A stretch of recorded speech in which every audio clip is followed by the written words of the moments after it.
let's learn how to finish off a neckline with single fold bias tape.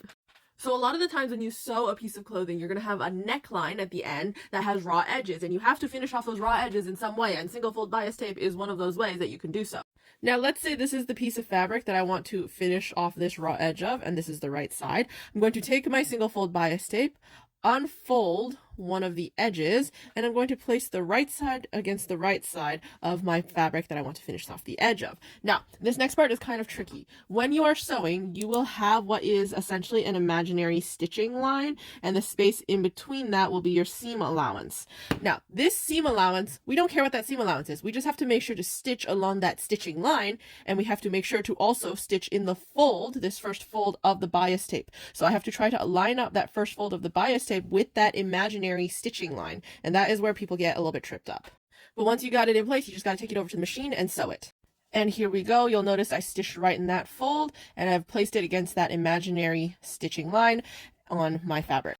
And now I'm going to trim away this extra fabric, this extra seam allowance up here, like this, and then I'm going to fold this up, and then I'm going to flip it over to the wrong side, and then I'm going to fold this down so that just a teensy smidge of the right side of the fabric shows through to the wrong side. And now what I'm going to do is I'm going to stitch it close to this fold and stitch it down like so. And now from the wrong side it's looking nice. From the right side I just have a line of stitching but no raw edges peeking anywhere.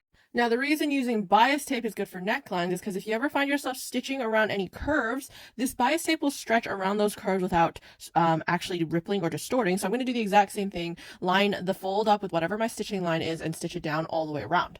Before I start though, I'm going to open up my bias tape and fold this initial section over before I stitch it, and you'll see why in a sec.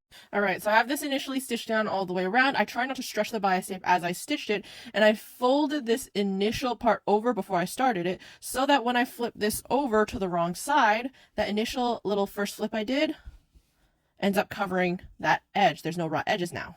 Now, since this is a curve, you may have to clip your curves in order to allow them to lie flat once you turn everything over to the other side. And then you just do the exact same thing as before. You flip it over to the wrong side of the fabric and stitch it down close to that outside folded edge. All right, and here it is. You might have to give this a little bit of pressing first though. After you press it, it should look nice and crisp. This is the right side, it just has one line of stitching, and this will be the wrong side. It'll have that single fold bias tape visible. Now mine is a little bit puckery because I decided to do it on a very small piece of fabric on a very tight curve, but if you do this on a gentle curve, it will turn out much nicer. Now, I mentioned doing this on necklines, but you can also very easily use it to finish off armholes as well.